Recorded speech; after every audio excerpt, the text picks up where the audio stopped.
तो गाइस आपकी डिमांड पे आ चुका है इलेक्ट्रिसिटी चैप्टर यानी कि साइंस का सबसे ज़्यादा हार्ड चैप्टर। जी हाँ, साइंस का सबसे हार्ड चैप्टर। आप इसे समझते होगे लेकिन मैं बिल्कुल भी नहीं समझता, और ये काफ़ी आसान चैप्टर है। आप इसको मिनट में ही सॉल्व कर दोगे। ऐसा इसका क्वेश्चन आएगा तो सबसे पहले आप ढूंढ के इसके क्वेश्चन को करोगे। जी हाँ, तो शुरू करते हैं चैप्टर नंबर 12 इलेक्ट्रिसिटी। तो इलेक्ट्रिसिटी की डेफिनेशन यहाँ पर हमने सबसे पहले स्टार्टिंग में लिखी हुई है। तो इलेक्ट्रिसिटी क्या है? It is the study of that branch of physics that deal with study of charges, यानी कि ये है मेनली जो है चार्जेस पर स्टडी है इस इलेक्ट्रिसिटी का मतलब। और इसमें हम आपको इम्पोर्टेंट भी बताएंगे कि क्या क्या आपको इम्पोर्टेंट है जो आपको करना है। तो उसके बाद अब हम पढ़ेंगे इसके आगे है चार्ज। जी हाँ, चार्ज को कैसे डिनोट करते हैं? चार्ज को डिनोट करते हैं क्यू के तौर पे। चार्ज को क्यू के तौर पे डिनोट करते हैं, और इसकी एसआई यूनिट है। Its SI unit is coulomb, यानी कि इसकी एसआई यूनिट जो है वो हमारी कोलाम है। और number of electrons in one coulomb charge. जी हाँ, ये इंपॉर्टेंट क्वेश्चन आता हुआ आपके सामने, ये कभी कभी एग्जाम में पूछा था। Number of electrons in one coulomb of charge, तो कितने होते हैं? वो होते हैं 6.25 इंटू 10⁻18 इलेक्ट्रॉन्स। ये होते हैं हमारे number of electrons in one coulomb of charge. तो इसको याद कर लीजिएगा आप। चार्ज ऑन वन इलेक्ट्रॉन, यानी एक इलेक्ट्रॉन पे कितना चार्ज होता है? तो वन इलेक्ट्रॉन पे चार्ज है 1.6 इंटू में 10⁻−19 कोलाम। यहाँ एक इलेक्ट्रॉन पे इतना चार्ज होता है और एक चार्ज पे इतने इलेक्ट्रॉन होते हैं, यानी कि ये दोनों एक दूसरे से रिलेटेड हैं। इसको अगर हम 1 से डिवाइड करेंगे तो हमारा ये ऊपर वाला आएगा। ठीक है, तो अब आते हैं हम आगे। तो अब ये हमारा पेज ख़त्म हो चुका है, तो हम दूसरा पेज ले लेंगे।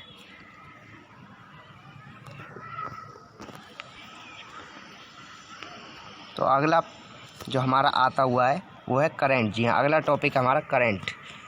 तो करंट क्या है? Flow of charge per unit time.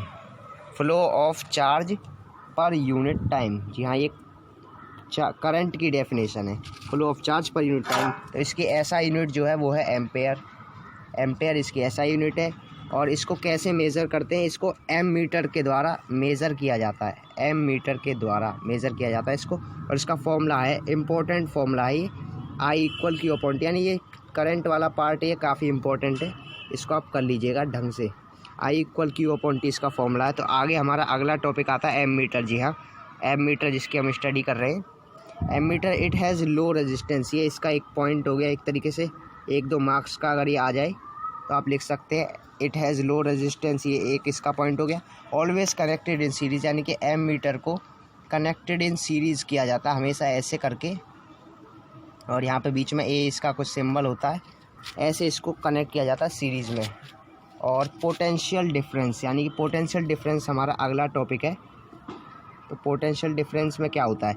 इसकी ऐसा यूनिट होती है वोल्ट, और इसको भी वी से डिनोट करते हैं, बल्कि पोटेंशियल डिफरेंस को भी वी से ही डिनोट करते हैं। तो ये दोनों को वी से डिनोट करते हैं। तो इसकी डेफिनेशन यहाँ पे हमारी दी हुई है। Work done to move a charge from one point to another, यानी कि एक चार्ज को एक पॉइंट से दूसरे पॉइंट तक ले जाने में, यानी कि एक लाइन है, यहाँ से लेके आपको यहाँ तक अपना चार्ज ले जाने में जितना वर्क करना पड़ रहा है वो होता है पोटेंशियल डिफरेंस। तो इसका फॉर्मूला भी दिया हुआ है, PV=W/Q के, ये इसका फॉर्मूला है। तो ये भी कर लीजिएगा। ये वाला पार्ट भी काफ़ी इंपॉर्टेंट, यानी कि ये पेज काफ़ी इंपॉर्टेंट आपके लिए लग रहा है, तो इसको स्क्रीनशॉट भी ले सकते हैं अगर आप चाहें तो। Cell and battery maintain potential difference, यानी कि सेल एंड बैटरी से पोटेंशियल डिफरेंस को मेंटेन किया जाता है। और वोल्ट मीटर को क्या होता है? वोल्ट मीटर जो है हमारा पोटेंशियल डिफरेंस को मेज़र करता है, और इसको हमेशा पैरेलल में कनेक्ट किया जाता है, यानी कि पैरेलल में ऐसे करके, और इसको ऊपर की तरफ ऐसे, यहाँ पे हमारा वोल्ट मीटर कनेक्ट होगा इस पॉइंट पे। It has high resistance.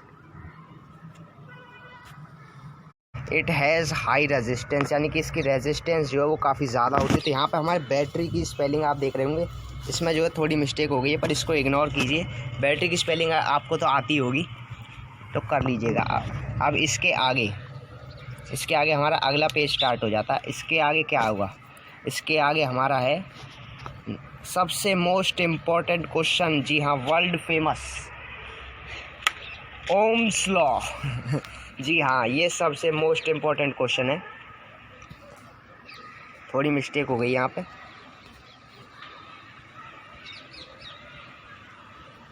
हाँ, तो ओम्स लॉ हम कर रहे थे, ये रहा हमारा ओम्स लॉ। ओम्स लॉ क्या होता है, तो V जो है वो डायरेक्टली प्रोपोर्शनल है I के। ये हमारा ओम्स लॉ है। V है वो डायरेक्टली प्रोपोर्शनल है I के, और V और जो डायरेक्टली प्रोपोर्शनल को हम जब हटाएंगे, V क्या होता है हमारा, V होता है वोल्टेज, और I क्या होता है, करंट होता है। वो इसके डायरेक्टली प्रोपोर्शनल, यानी कि डायरेक्टली प्रोपोर्शनल क्या होता है, ये चीज़ है यानी A है, ये अपॉन में P है। यानी कि अगर ये चीज़ बढ़ेगी तो ये चीज़ घटेगी, ये है इन्वर्सली प्रोपोर्शनल। ये चीज़ बढ़ेगी तो ये चीज़ घटेगी। और यहाँ पे अगर A है, यहाँ भी A है, अगर ये चीज़ बढ़ेगी तो ये भी चीज़ बढ़ेगी। समझ में ना आया हो तो इसके लिए हम अलग से वीडियो बना देंगे, कमेंट कर दीजिएगा। तो V इक्वल IR, जी हाँ, डायरेक्टली प्रोपोर्शनल को हटा देंगे तो R लग जाएगा इसमें। V इक्वल IR, जी हाँ, डायरेक्टली प्रोपोर्शनल को हटा देंगे तो R लग जाएगा। उसके बाद ये फॉर्मूले बनते हैं हमारे, मतलब I का फॉर्मूला बना सकते हैं हम V अपॉन में R, या फिर R का फॉर्मूला V अपॉन में I, ऐसे। और देखिए यहाँ पे कैसे कैसे इनको एक्सप्रेस किया गया है। यहाँ पे ये सिंबल्स को पूरी तरीके से वो किया गया है। इसका भी आप स्क्रीनशॉट ले सकते हैं अगर आपको समझ में नहीं आया। तो रेजिस्टेंस की हमारी यूनिट क्या है, ऐसा यूनिट ऑफ रेजिस्टेंस वो है ओम। यहाँ इसको एक साइंटिस्ट ने डिस्कवर किया था रेजिस्टेंस को, वो है ओम। उनका नाम भी ओम था, उन्होंने अपने नाम पे इसकी यूनिट रखी है। तो अब अगला जो हम स्टार्ट कर रहे हैं वो है हमारा नेक्स्ट पेज, यानी फैक्टर्स इफेक्टिंग रेजिस्टेंस। यानी रेजिस्टेंस का एक अलग से पार्ट दिया हुआ है इस चैप्टर में। तो रेजिस्टेंस को इफ़ेक्ट करने वाले फैक्टर्स कौन कौन से हैं, तो वो फैक्टर्स हैं, पहला है लेंथ। लेंथ जो है डायरेक्टली प्रोपोर्शनल, यानी कि ये लेंथ है, ये डायरेक्टली प्रोपोर्शनल का ये साइन होता है हमारा। ये डायरेक्टली प्रोपोर्शनल है रेजिस्टेंस, यानी कि ये बढ़े, लेंथ बढ़ेगी तो रेजिस्टेंस भी बढ़ेगी, ये दोनों चीज़ हमारी बढ़ेंगी। अब एरिया जो है वो इन्वर्सली प्रोपोर्शनल है, जो सेकंड पॉइंट हमारा कहता है। एरिया जो है वो इन्वर्सली प्रोपोर्शनल है, यानी कि A इक्वल है 1 अपॉन में R की। और इन्वर्सली प्रोपोर्शनल यानी कि ये इसका ये वाला सिंबल होता है इन्वर्सली प्रोपोर्शनल का, यानी कि अगर एरिया बढ़ेगा तो रेजिस्टेंस हमारा घट जाएगा। ठीक है, अब इससे जो है हमारा फॉर्मूला क्रिएट होता है, यानी कि यहाँ पे आप देख सकते हैं इस तरफ साइड में R एक डायरेक्टली प्रोपोर्शनल है L के। देख रहा हो आपने, जो लेंथ है, लेंथ के रेजिस्टेंस हमारा डायरेक्टली प्रोपोर्शनल होता है। और उसके बाद वो रेजिस्टेंस जो है इन्वर्सली प्रोपोर्शनल होता है एरिया के। तो इससे हम इन दोनों इक्वेशंस को साथ लेंगे, यानी कि ये दोनों ऐसे बन जाएंगे, इस फॉर्म में बन जाएंगे। और इसको हम कैसे लिख सकते हैं, यानी कि अगर हम इन्वर्सली प्रोपोर्शनल का साइन हटाते हैं तो ये आता है R equal to row L/A, यानी कि ये होता है रो। इसको हम रेजिस्टिविटी भी कह सकते हैं। तो इस फॉर्मूले को नोट कर लीजिएगा, ये इंपॉर्टेंट है। इसका चाहे तो आप स्क्रीनशॉट भी ले सकते हैं, मैं इसको आपके लिए क्लियर कर देता हूँ।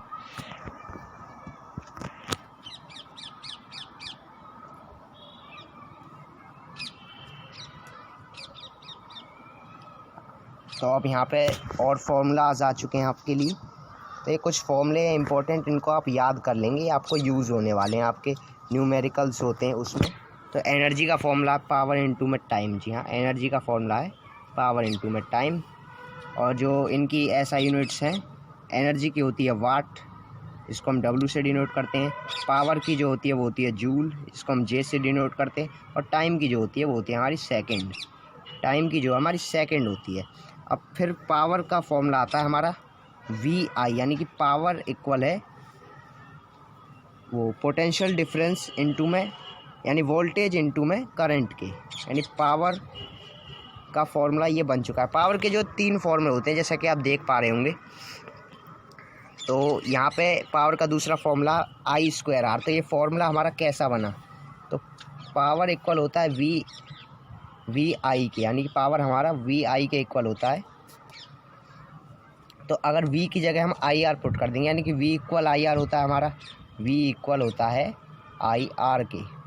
तो अगर हम पावर की जगह वो V की जगह IR रख देंगे, यानी IR इंटू में I, यानी कि I²R बन गया। पावर का दूसरा जो फॉर्मूला वो ऐसे बना है। तो हीट का फॉर्मूला है I²RT।